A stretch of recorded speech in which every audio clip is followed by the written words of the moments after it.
Bonjour, tu écoutes NUM Rendez-vous, l'émission de la révolution numérique et de la transformation digitale qui résume toute l'actualité des géants du web et de la tech, disponible sur ma chaîne YouTube Fan Rendez-vous, également disponible en replay sur toutes les plateformes de podcast, notamment Apple Podcast, Google Podcast et Spotify. Nous sommes le mardi 15 octobre 2019 et c'est le retour de mon émission quotidienne en français NUM Rendez-vous, puisque ça fait un mois que je fais des vidéos en anglais sur le digital pour mes étudiants en transfo digital, mes étudiants Erasmus et internationaux.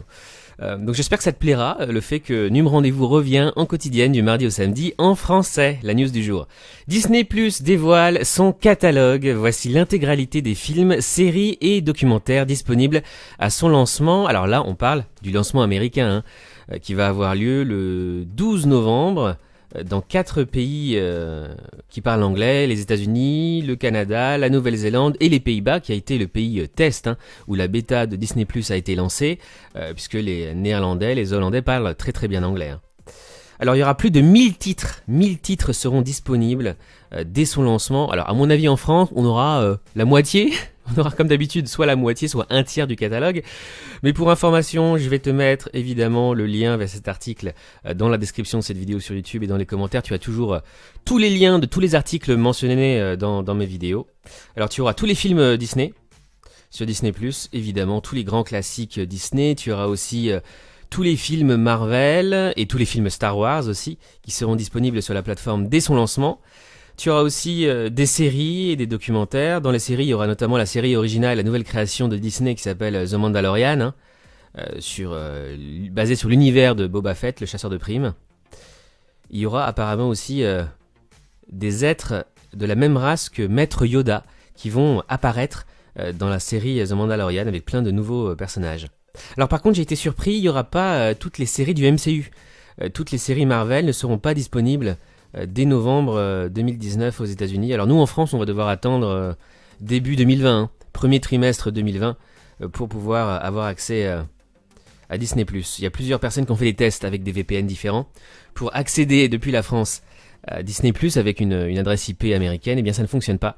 Disney+, actuellement bloque tous les VPN et les entreprises de VPN n'ont pas réussi à trouver la faille pour percer le bouclier de Disney+. Donc pour l'instant, malheureusement, tu ne pourras pas accéder à Disney+, sauf si tu vas évidemment sur des sites de streaming pour regarder The Mandalorian. Je trouve un peu stupide que Disney n'ait pas fait un lancement global, un lancement mondial à la même date pour tous les pays du monde, puisqu'évidemment il va y avoir un énorme piratage de ces séries, notamment en Europe.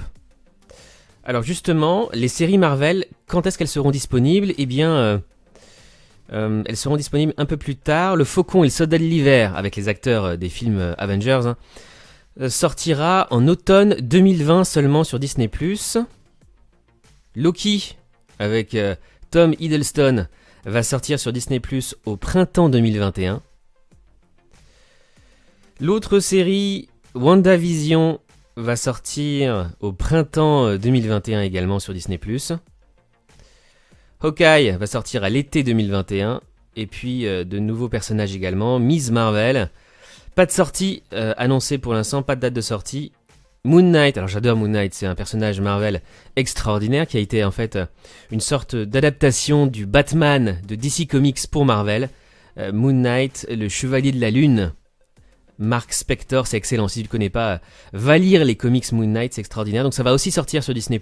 Et puis She-Hulk qui est le personnage féminin en fait de Hulk au féminin, Miss Hulk, qui devrait aussi arriver pour une mini-série sur Disney+, à une date encore non annoncée. Mais évidemment, je te tiendrai au courant de toutes les news sur Disney+, ces prochains jours, ces prochaines semaines et ces prochains mois sur ma chaîne Fan Rendez-vous dans le reste de l'actualité. On va parler comme toutes les semaines des GAFAM, Google, Apple, Facebook, Amazon et Microsoft. Rejoindre l'aéroport en voiture autonome, c'est le défi de Renault et Google pour les Jeux Olympiques de Paris. Waymo, filiale de Google, en fait filiale d'Alphabet, spécialisée dans la voiture autonome, et l'alliance des constructeurs automobiles Renault, Nissan et Mitsubishi travaille désormais sur un service de mobilité autonome qui fera la liaison entre l'aéroport de Paris-Charles de Gaulle et la Défense, entrée en service prévue en 2024, juste avant les JO. Google écarte Play Music pour faire de la place à YouTube Music. Google va progressivement booter Play Music en dehors de son écosystème Android pour laisser toute la place à YouTube Music désormais installé par défaut. Un commentaire YouTube, qui appartient à Google, a atteint le 1 million de likes et ça en dit long évidemment sur l'importance de cet espace. Et oui, pour la première fois dans l'histoire de YouTube, un commentaire a atteint 1 million de pouces vers le haut mi-octobre. C'est Seth Everman, qui est lui-même youtubeur, qui a déjà plus de 2,6 millions de followers, d'abonnés sur YouTube. Il a commenté une vidéo, un clip en fait, de Billie Eilish, Bad Guy, et il a commenté il y a 5 mois I'm the Bald Guy, je suis le mec chauve, c'est un jeu de mots évidemment entre Bad Guy et Bald Guy, qui veut dire je suis un mec chauve, et il a eu 1 million de likes sur son commentaire. Il attend donc un trophée de la part de YouTube qui récompense en fait les youtubeurs qui passent des seuils. Par exemple, plus de 100 000 abonnés, ou plus d'1 million d'abonnés, ou plus de 100 millions d'abonnés. Donc lui aussi veut son trophée YouTube. iOS 13 d'Apple vous informe quand des applications vous traquent en secret. La dernière version d'iOS, iOS 13, met en avant de nouvelles fonctionnalités de sécurité. Celle-ci vous permet désormais d'être informé concernant l'activité des applications suivant vos faits et gestes à votre insu.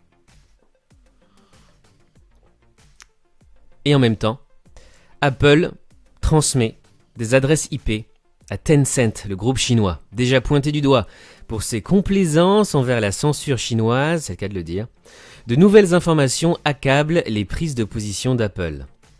Apple est suspecté de partager ses données utilisateurs avec un géant chinois. Apple se retrouve une nouvelle fois dans un scandale en rapport avec la Chine. De plus en plus, l'empire du milieu réussit à influencer les entreprises occidentales. Ce week-end, plusieurs utilisateurs suspectent Apple de partager des données avec Tencent, l'une des plus importantes entreprises chinoises, qui représente le T dans BATX, Baidu, Alibaba, Tencent, Xiaomi. D'après les premières informations, sous iOS 13, le navigateur Safari enverrait des informations à Tencent Safe Browsing, en plus du programme développé par Google. Et le problème, c'est que c'est pas seulement en Chine. Aujourd'hui, c'est tout autre chose. En effet, il serait fort probable que ce dispositif soit déployé sur plusieurs appareils en dehors des frontières chinoises. Il est encore trop tôt pour porter de véritables accusations, donc pour l'instant ce sont des suppositions. Cependant, plusieurs informations concordent pour aller dans ce sens. Par exemple, les CGU, les conditions générales d'utilisation d'Apple, catégorisent cette décision dans la clause de non-responsabilité des États-Unis. Qu'en penses-tu ? Dis-moi ça en commentaire, le fait que Apple partage ses données utilisateurs et notamment les adresses IP avec un groupe chinois, très lié au gouvernement chinois évidemment et au Parti communiste. Après l'App Store, c'est maintenant Apple TV+, le service de streaming d'Apple, le Netflix d'Apple, qui se plie aux politiques chinoises. Une nouvelle fois, Apple marque sa position dans les conflits qui opposent la Chine à Hong Kong. En effet, la firme de Cupertino vient de demander explicitement aux créateurs de contenu Apple TV+, de ne pas aller à l'encontre des politiques chinoises. Bon, en fait, tous les producteurs d'Hollywood le font. D'ailleurs, il y a un showrunner à Hollywood qui a déclaré ils doivent le faire s'ils veulent se lancer sur ce marché, et ils veulent tous faire partie de ce marché. Qui ne le ferait pas, évidemment. Le marché chinois est tellement important aujourd'hui. C'est le plus grand marché pour l'industrie du cinéma dans le monde, c'est la Chine. L'association Libra de Facebook vient de perdre désormais un quart de ses membres fondateurs, puisque 7 membres ont quitté le projet Libra. C'est incroyable. C'est vraiment la descente aux enfers pour ce projet. Libra, eBay, Visa, Mastercard et Stripe, donc c'est pas n'importe qui, font marche arrière. Après PayPal, d'autres entreprises membres de l'association Libra décident de reculer et quitter le projet de Facebook. Facebook France se dote d'un directeur FinTech alors que Facebook veut améliorer la monétisation de ses plateformes. Sa branche française vient d'officialiser la nomination d'un nouveau directeur pour son département services financiers et FinTech. Il s'agit d'un ancien directeur général adjoint d'agence digitale. Il est notamment passé par Isobar, par Cara et par iProspect ces dernières années. Mark Zuckerberg aurait apparemment rencontré en secret Tucker Carlson, Ben Shapiro et d'autres conservateurs, et Zuckerberg d'ailleurs l'a confirmé. Il a bien dîné avec des conservateurs, donc des politiques de droite.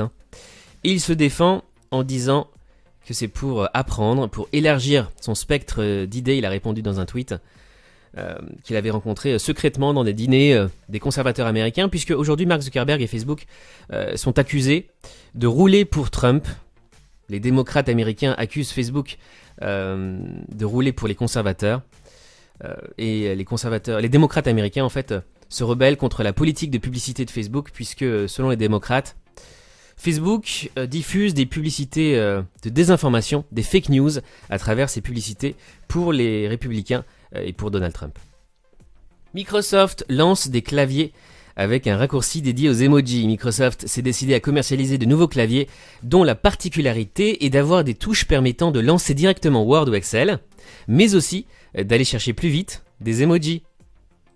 Autre news tech du jour, un stalker a retrouvé une star de la pop en analysant le reflet dans ses yeux. Hibiki Sato a retrouvé sa star préférée à l'aide d'une photo de son visage, particulièrement de ses yeux, qu'il a analysé afin de trouver où elle habitait. Le stalker a trouvé son adresse et l'a agressée, donc c'est extrêmement grave.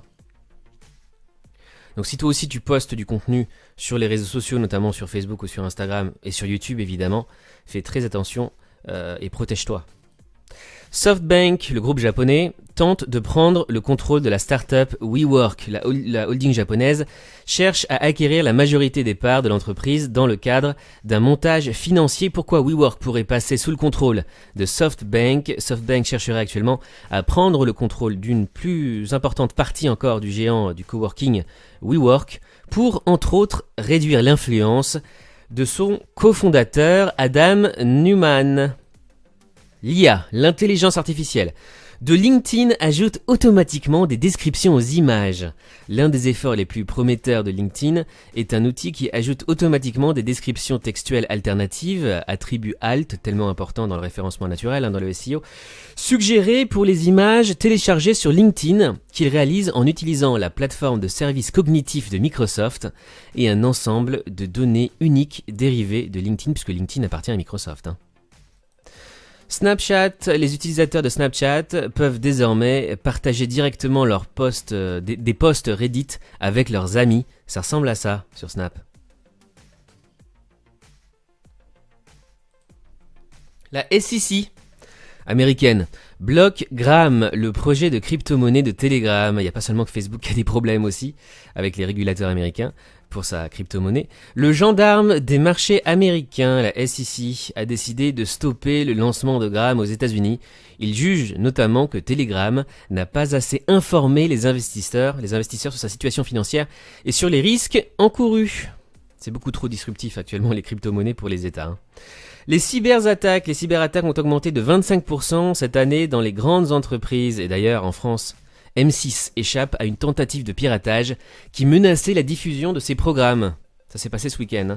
M6 annonce avoir été la cible d'une attaque informatique qui aurait pu interrompre la diffusion de ses programmes à la télévision et à la radio, puisque M6 c'est aussi RTL. La situation est toutefois restée sous contrôle. Le groupe M6 a été la cible samedi matin d'une attaque informatique malveillante. L'intervention rapide et efficace de nos experts en cybersécurité a permis de continuer à assurer la bonne diffusion des programmes sur l'ensemble de nos antennes TV et radio. BATX, maintenant on part en Chine.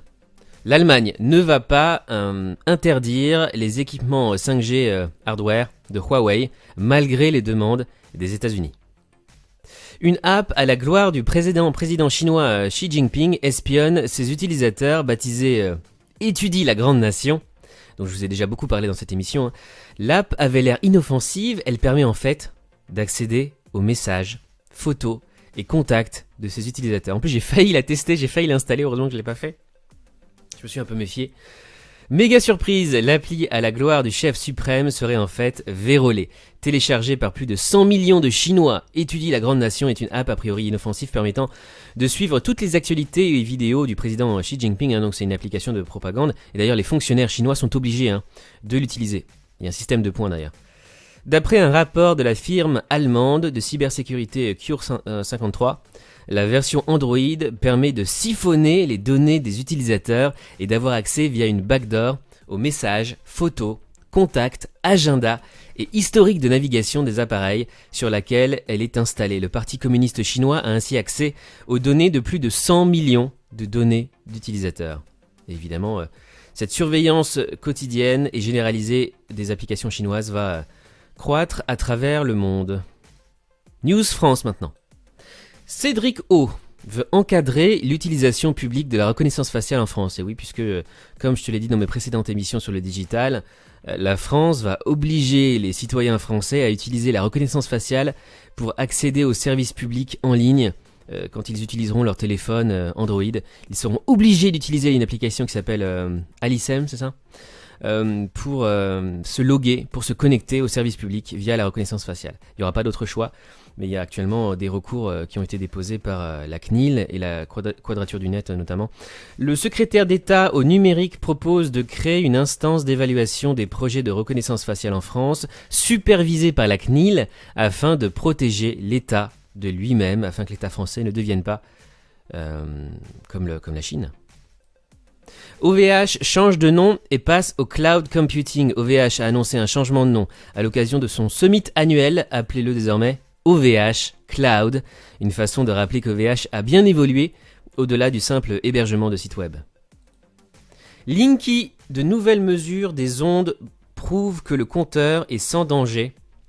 L'Agence nationale des fréquences a bouclé une nouvelle campagne de mesures dédiée au Linky, le compteur communicant qui fait couler beaucoup d'encre. Il ressort que sur les 178 mesures réalisées sur tout le territoire, il n'y a eu aucun problème, les ondes sont très éloignées des limites réglementaires.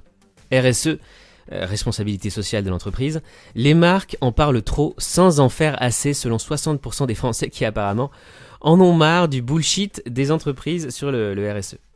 Cdiscount automatise l'emballage sur mesure. S'inscrivant dans la démarche d'innovation et RSE de Lee Marchand, Cdiscount a déployé un système d'emballage automatisé pour traquer le vide dans ses colis.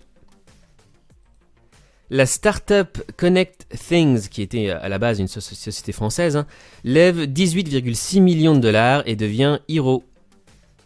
Connect Things, donc start-up spécialisée dans l'engagement mobile et le contexte utilisateur, a levé 18,6 millions de dollars en série B auprès de ses investisseurs historiques Xeris, Ciparex et Calao Finance. À cette occasion, elle devient Hero. À la base, elle était basée à Paris et maintenant, son siège social est à New York. La start-up Proxea, ou Proxy, lève 6,6 millions d'euros pour développer sa marketplace des produits de la mer. Et enfin, souveraineté numérique et logiciel libre. Un rapport du Sénat invite l'État à plus de volontarisme. Le rapport Longuet sur le devoir de souveraineté numérique regrette l'absence de doctrine de l'État en matière de logiciel libre et l'incite à engager rapidement une réflexion au niveau interministériel sur ce sujet. Effectivement, il serait temps. C'est tout pour aujourd'hui. Merci d'avoir écouté NUM Rendez-vous. On se retrouve demain pour un nouveau numéro. Et d'ici là, je te souhaite une excellente journée. À bientôt. Salut.